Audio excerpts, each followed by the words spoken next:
அவன் அப்பா அம்மா யாரும் இல்லைன்னு சொன்னது உண்மைதான். இப்ப நாங்க இருந்து செத்து போன மாதிரி தானே? அப்படிதானே? நான் பாரு, முட்டாள் மாதிரி வரும்போது கூட அவன் ஏதோ ஃப்ராடு தானே பண்றான்னு உன்கிட்ட வாய்ஸ் மெசேஜ் எல்லாம் போட்டேன்.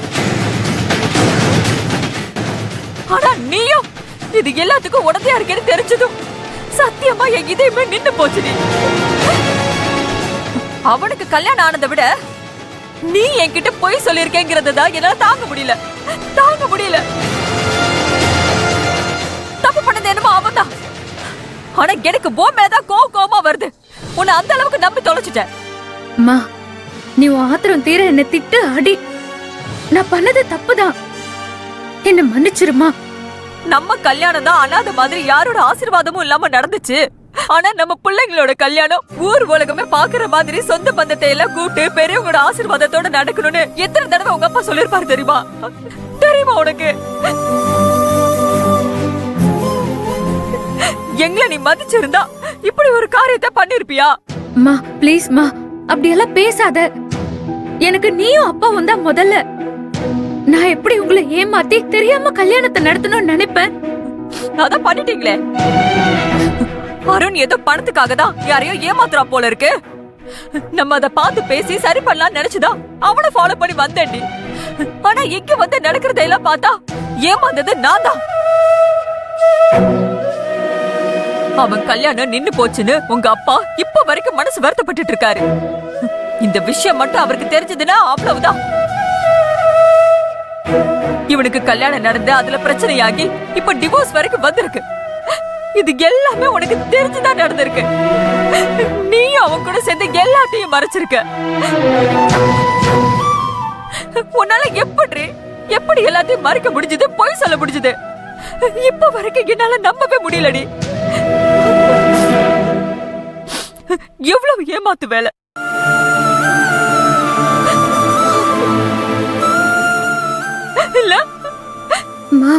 இல்ல பேசாத. அது மட்டும் இல்லாம கல்யாணத்துக்கு முன்னாடியே அந்த பொண்ணு கூட பழகி கர்ப்பமா வேற ஆக்கியிருக்கான். இப்படி ஒரு கேவலமான ஒருத்தன் ஏன் வயித்துல பிறந்திருக்கான்னு நினைக்கும் போது எனக்கு அசிங்கமா இருக்கு. ஐயோ, அந்த ரங்கநாயகி அவனை அசிங்கமா பேசுறதெல்லாம் இன்னும் என் காதுல கேட்டுக்கிட்டே இருக்கு. ஏற்கனவே உங்க அப்பா தப்பு பண்ணாருன்னு நினைச்சு அவர் வெறுத்து ஒதுக்கி வச்சிருக்காங்க. நீ என்னமோ இந்த ரெண்டு குடும்பத்தையும் ஒண்ணு சேர்க்க போறேன்னு சொன்ன. நானும் நம்பிட்டு இருந்தேன். இப்ப அருண் யாருங்கிற உண்மை தெரிஞ்சா இந்த ஜென்மத்துல இல்ல, இனி 7 ஜென்மத்திலே ஒண்ணு சேரவே முடியாது. ஒண்ணு நம்பின எனக்கு இப்படி ஏமாத்திட்டியேடி.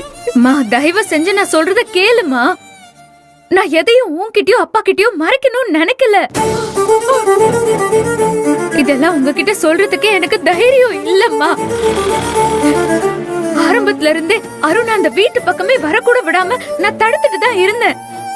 ஆனா அந்த அருண் பெங்களூர்ல இருந்துகிட்டே ரோகிணிய ஏமாத்தி கல்யாணம் பண்ண பிளான் பண்ணிருக்கான். அப்போதாம்மா கதிர் அவனை பார்க்க பெங்களூருக்கு வந்தது.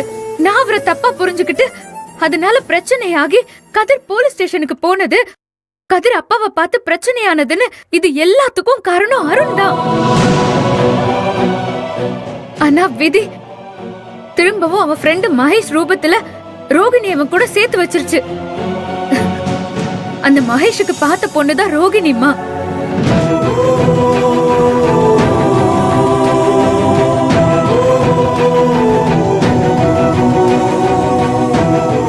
ஒரு பொய்ய மறைக்க இன்னொரு பொய்ன்னு சொல்லி சொல்லி இது வரைக்கும் கொண்டு வந்து விட்டுட்டான். நானும் ஆரம்பத்துல எவ்வளவோ சொல்லி தடுத்தும் பார்த்துட்டேன். ஆனா அவன் கேட்கவே இல்ல. ஒரு கட்டத்துக்கு மேல ரோகிணியும் விரும்பும் போது நான் என்ன பண்ண முடியும்? சொல்லுமா, நான் என்ன பண்ண முடியும்? அது மட்டும் இல்லம்மா, பாட்டிக்கு கூட அருண் யாருங்கிற உண்மை தெரியும். நீ என்னடி சொல்ற? ஆமாம்மா, பாட்டி தான் என்கிட்ட சத்தியம் வாங்கினாங்க.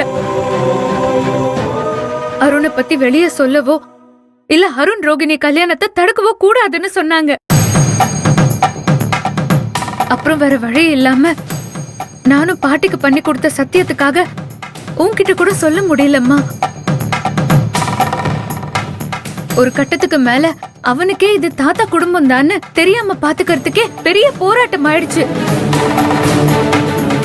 இத்தனைக்கும் மத்தியில தான் இந்த கல்யாணமே நடந்துச்சு. வர்ஷா காதலிக்கிற பையனை கல்யாணம் பண்ணி வச்சது மட்டும் இல்லாம அதே மண்டபத்துல குறிச்ச தேதியில ரோகிணி கழுத்துல அருணை தாலி கட்ட வைக்க வேண்டிய கட்டாயத்துக்கு ஆளாயிட்ட. கல்யாணம் நின்னு தாத்தா குடும்பம் அசிங்கப்படும்னு அந்த கலிவர்தம் வேற சதி பண்ணா. ஆனா எல்லாத்தையும் மீறி அருண் ரோகிணி கல்யாணம் நடந்து இப்போ இங்க வந்து நிக்குது. இன்னும் சொல்ல போனா அருண் இங்க இருக்கிற ஒவ்வொரு செகண்டும் அவனுக்கு எங்க உண்மை தெரிஞ்சிருமோங்கிற பயத்துல தான் நான் இங்க இருக்கேன். அருண் தாலி கட்டும் போது மனசு கேட்காமதாம்மா உன்கிட்டயும் அப்பா கிட்டயும் ஆசீர்வாதம் வாங்கட்டும்னு நினைச்சேன். ஆனா கல்யாணம் நடந்த அடுத்த நிமிஷமே அருண் ஃப்ராட் பண்ணி கல்யாணம் பண்ணது அந்த கலிவர்தம் மூலமா அத்தையில இருந்து அத்தனை பேருக்கும் தெரிஞ்சிருச்சு. நல்ல வேலை அருண் உங்களை பத்தின உண்மையை சொல்லல. அது வரைக்கும் நல்லதுன்னு நான் நினைச்சுக்கிட்டேன். அம்மா இப்ப கூட நான் அவன்கிட்ட பொறுமையா இருக்கதான் சொல்லிருக்கேன்மா. நானே சமயம் பார்த்து அத்தை கிட்ட பேசி உன்னை சேர்த்து வைக்கிறேன்னு சொல்லிருக்கேன். ஆனா அவன் தான் புரிஞ்சுக்காம ஏதோ ஒரு பிரச்சனை பண்ணிட்டே இருந்தான். கடைசியில இப்படி ஒரு அசிங்கத்தை பண்ணிருக்கான். அவன் அங்கதானே இருக்கான்.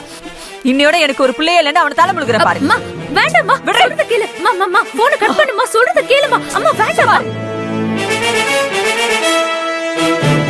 அம்மா வேண்டாம்மா, சொன்ன கேளுமா. போனை கட் பண்ணு.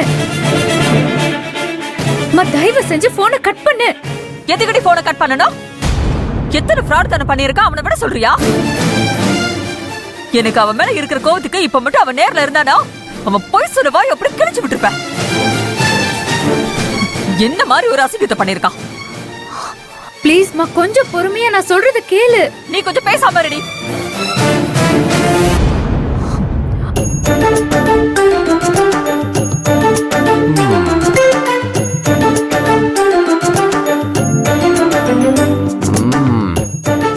ஆஹா என்ன ருசி என்ன ருசி. சோசியல் மீடியால பெருமையா பேசும்போது நினைச்சேன். பட் ஒர்த்து தான்.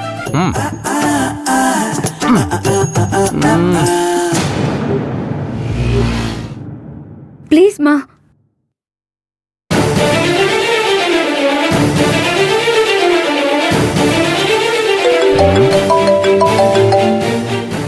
சாப்பிடும் போது தான் போன் அடிக்கிறாங்க. கட் பண்றான் பாரு. மா அருணுக்கு போன் பண்ண வேண்டாம், இத பத்தி பேச வேண்டான்னு நான் ஏன் சொல்றேன்னு கொஞ்சம் புரிஞ்சுக்கோ. அம்மா இது கால் பண்ணிட்டே இருக்காங்க. சரி என்னன்னு கேப்போம். அவனுக்கு இப்ப வரைக்கும் இவங்க எல்லாம் நம்ம சொந்தம்னு தெரியாம இருக்கிறதுனாலதான் அவன் அமைதியா இருக்கான்.